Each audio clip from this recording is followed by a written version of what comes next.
The cabin filter is located on the left corner of the footwell. Pull the tab on the housing cover up and slide the housing cover off. Remove the old filter from the housing and clean out any debris inside.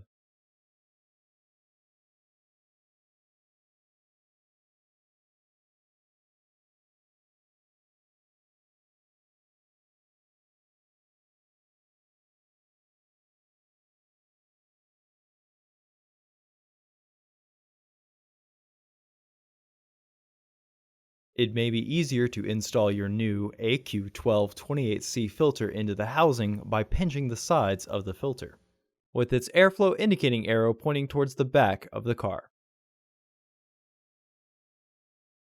Recommended replacement every 15,000 miles or 1 year. Refer to your vehicle owner's manual for specifications.